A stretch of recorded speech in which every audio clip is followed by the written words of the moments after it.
मोहतरम जनाब, इस ऐवान के 75 साल के पार्लिमानी सफर की तकमील पर हम बहस कर रहे हैं। मैं सबसे पहले अपनी जानिब से खराज अकीदत पेश करना चाहूँगा मौलाना हिफ्जुर रहमान साहब को, जो पहली और दूसरी पार्लियामेंट के मेंबर थे, मेरे कायद सालार मिल्लत सलाहुद्दीन ओवैसी को, सुलेमान सेठ साहब को और मौलाना बनात वाला साहब को। जनाब मोहतरम, इस ऐवान की नाकामियों का भी जिक्र हमको करना जरूरी है। 75 साल का तारीखी सफर इस ऐवान ने मुकम्मल किया। ये ऐवान एक इमारत नहीं है मेरी नजर में, ये ऐवान इस वतन अजीज का एक दिल है, जो बाहर जो गरीब और मजलूम अवाम की तकलीफ को महसूस करे, इसीलिए मैं इसको दिल कहता हूं। मैं आपके सामने 15 मिसालें पेश करूंगा जहां पर इस ऐवान ने अपनी नाकामी का सबूत पेश किया। एक उस वक्त जब दिल्ली की सड़कों पर सिखों की नस्लकशी की जा रही थी। एक उस वक्त जब 6 दिसंबर को बाबरी मस्जिद की शहादत हुई। आ रहा हूं भागलपुर, जिसमें रेशम के कारोबार को खत्म किया गया, मुसलमानों को दफना दिया और वहां पर फूल गोभी उगना शुरू हो गई। एक उस वक्त नाकामी साबित हुई जब मुजफ्फरनगर और गुजरात में नस्लकशी की गई। एक उस वक्त सर जब हम देखते हैं कि मुंबई की सड़कों पर इंसानियत का नंगा नाच हुआ। एक उस वक्त जब इस ऐवान में टाडा पोटा का काला कानून बनाया गया, यूएपीए का कानून बनाया गया, आफ्सपा का कानून बनाया गया, जिसको 1 साल के लिए बनाया गया था। 58 में हम 2023 में आ गए। एक उस वक्त नाकामी साबित हुई जनाब, जब हम देख रहे हैं कि आज ये जो दिल है, भारत का दिल है, हिंदुस्तान का, इंडिया का दिल है, आज गरीबों में, मजलूमों में, मुसलमानों में, कश्मीर की अवाम में, दलितों में, आदिवासियों में इस ऐवान की मोहब्बत और एतमाद खत्म हो रहा है, कम हो रहा है। इसीलिए जनता सड़कों पर आकर एहतजाज कर रही है, क्योंकि उनको लग रहा है कि ये इमारत बन चुकी है, हमारा दिल नहीं है। चाहे CAA का प्रोटेस्ट हो, चाहे किसानों का प्रोटेस्ट हो, चाहे शेड्यूल कास्ट के रिजर्वेशन का मसला हो।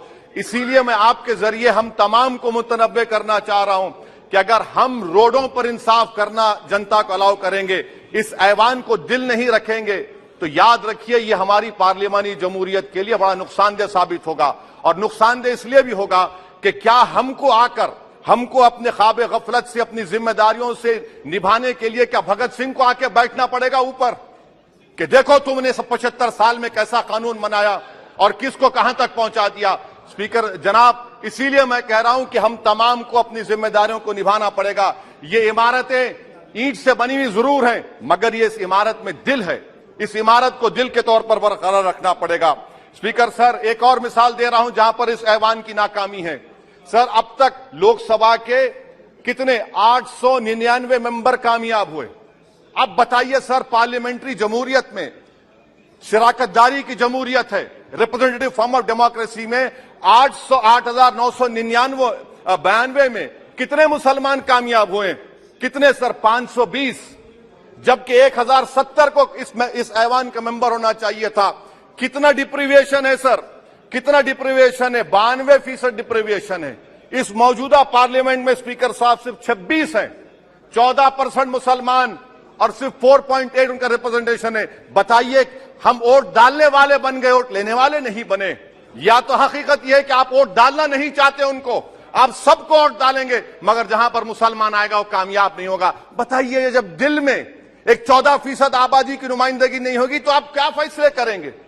क्या इस ऐवान को हम कहेंगे कि ये रिप्रेजेंटेटिव फॉर्म ऑफ डेमोक्रेसी है?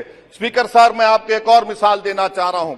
बाबा साहिब अम्बेडकर ने सही कहा था, अंग्रेज उस जमाने में पार्लियामेंट बुलाते थे टैक्स बढ़ाने के लिए। हम उसी रास्ते पर जा रहे हैं, हम तो बाबा साहब अम्बेडकर को हमने सच साबित कर दिया। स्पीकर सर, आखिरी में मैं आपको बताना चाहूंगा कि आज आप देखिए कि चाणक्य ने क्या कहा था। चाणक्य ने सही कहा था कि जब राज चलाने वाले व्यापारी हो जाएंगे तो उस राज के लोग भिखारी हो जाएंगे।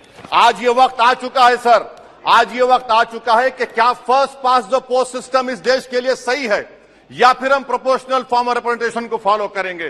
First pass the post system, जिसके पास एक मजहब का वोट होगा, जिसके पास दौलत होगी, वही इस ऐवान में आ रहा है। इसीलिए हम कह रहे हैं कि आप इस जमहूरियत की नाक कहीं ये जमहूरियत कमजोर ना हो जाए। मुझे इस बात का डर है सर। आखिर में मैं खत्म करने से पहले एक बहुत बड़े शायर ने कहा था, उस पर खत्म करना चाहूंगा कि अभी चिराग सरे राह को कुछ खबर ही नहीं, अभी चिराग सरे राह को कुछ खबर ही नहीं, अभी गिरानिए शब में कमी नहीं आई, अभी गिरानिए शब में कमी नहीं आई, निजात दीदे दिल की घड़ी नहीं आई, चले चलो कि मंजिल अभी नहीं आई। स्पीकर साहब, आखिर में याद रखिए एक बात को मैं सबसे कह रहा हूं कि पिच बदलने से गेम नहीं बदलता, गेम को बदलना पड़ेगा। आप पिच बदल रहे हैं, वरना याद रखिए जब तक हम अपने जमहूरी उसूलों पर, रूल ऑफ लॉ पर, संविधान पर अटूट अमल नहीं करेंगे, वरना याद रखिए कहीं नई इमारत भी हिटलर की राइक्सटैग की इमारत ना साबित हो जाए। बहुत बहुत शुक्रिया सर।